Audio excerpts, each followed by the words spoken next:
एक बार की बात है, एक बहुत बड़ा नेता एक साधु के छोटे से आश्रम में गया, क्योंकि उसने बहुत सुना था उस साधु के बारे में, और उसके मन में आया कि मैं एक बार जाकर के देखता हूं कि लोग इतनी तारीफ क्यों करते हैं उसकी। तो जब वो उस आश्रम में गया तो वहां पर एक छोटा सा कमरा था जहां पर एक कालीन बिछा हुआ था। वहां पर कुछ लोग बैठे हुए थे नीचे और साधु जी सामने बैठे हुए थे। कुछ सवाल जवाब चल रहा था। तो जैसे ही वो अंदर गया, वो अकेला नहीं था, उसके साथ में 4 बॉडीगार्ड्स भी थे, और उसको ये आदत थी कि जहां पर भी वो जाता था लोग अपनी जगह से खड़े हो जाते थे, उसकी तरफ देखते थे, हाथ जोड़ते थे, अपना सर झुकाते थे। लेकिन यहाँ पर ऐसा कुछ भी नहीं था। साधु ने उसकी तरफ देखा तक नहीं, क्योंकि वो साधु किसी के सवाल का जवाब दे रहे थे। लेकिन नेता को इस बात पे गुस्सा आ गया। नेता को लगा कि ये मेरी बेइज्जती है। तो उस नेता ने साधु की बात को बीच में ही काटते हुए थोड़ा गुस्से से कहा, मैं आपसे कुछ कहना चाहता हूँ। साधु ने उसकी तरफ देखा और बोले, आप थोड़ी देर रुकिए, पहले मैं इनके सवाल का जवाब दे लूं, उसके बाद में मैं आपसे बात करूंगा।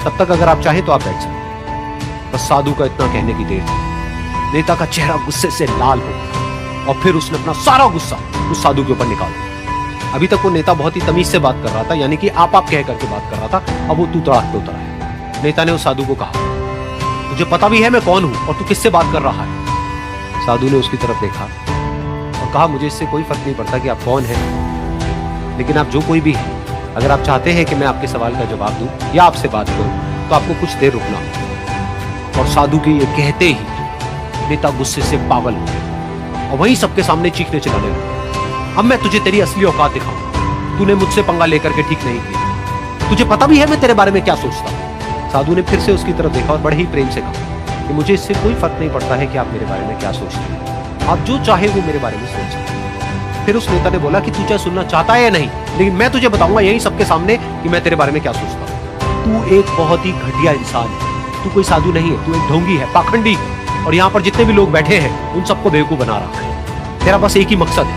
इन लोगों की जेब में जितना भी पैसा है वो सब तेरे पास में आ जाए। तू अपने फायदे के लिए इन लोगों का इस्तेमाल कर रहा है, और अब मैं तुझे नहीं छोड़ दूंगा। तेरा पर्दाफाश करके रहूंगा पूरी दुनिया के सामने। लेकिन उसके इतना बोलने के बाद भी उस साधु के चेहरे पर हल्की सी मुस्कान बनी ही रही। ये देखकर वो और दिल मिला गया और उसने कहा, अब बहुत हुआ, अब मैं यहाँ 1 मिनट भी नहीं रुकने वाला, लेकिन अभी भी तेरे पास में मौका है।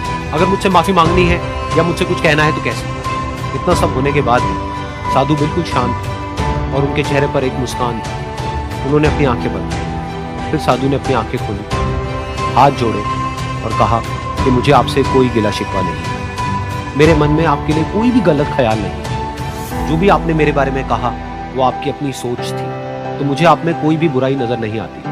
मुझे आप एक बहुत ही भले इंसान लगते हैं। और साधु के इतना कहते ही नेताजी का दिमाग 7वें आसमान पर पहुंच गया। उनके चेहरे पर एक अजीब सी खुशी थी, क्योंकि उस साधु ने वही कहा जो बाकी सब लोग उस नेता को कहते हैं। और वो खुशी खुशी उस आश्रम से अपने घर की तरफ चला और जा करके अपने पिताजी के साथ में बैठ गया। उसके पिताजी की आंखें बंद थी और वो ध्यान में थे। पूरी जिंदगी उन्होंने सिर्फ लोगों की सेवा करी और बदले में कुछ भी एक्सपेक्ट नहीं किया। तो थोड़ी देर बाद जब उन्होंने अपनी आंखें खोली और देखा अपने बेटे को अपने साथ बैठे हुए, तो उनके बेटे के चेहरे पर आज एक अजीब सी खुशी थी जो आज से पहले उन्होंने कभी नहीं देखी थी। फिर उसने एक एक करके सब कुछ बताया कि आज क्या हुआ, किस तरह से वो आश्रम गया, वहां पर क्या हुआ, उसने क्या कहा, उन्होंने क्या कहा। तो जब इसके पिताजी ने पूरी बात सुनी तो थोड़ा सा मुस्कुराए और अपने बेटे को देख करके बोले कि उन्होंने तुम्हारी तारीफ नहीं करी है, क्योंकि उन्होंने वो नहीं कहा कि जो तुम हो, उन्होंने वो कहा कि जो वो खुद है।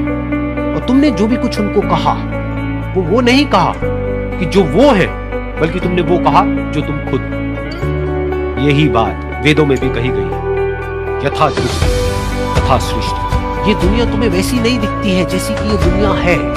ये दुनिया तुम्हें वैसी दिखती है जैसे तुम खुद हो। जिसकी नजर जैसी है उसके लिए ये दुनिया वैसी ही है। तो अगर तुम अपनी दुनिया को बदलना चाहते हो तो उसका सिर्फ एक तरीका है, अपनी नजर को बदलना।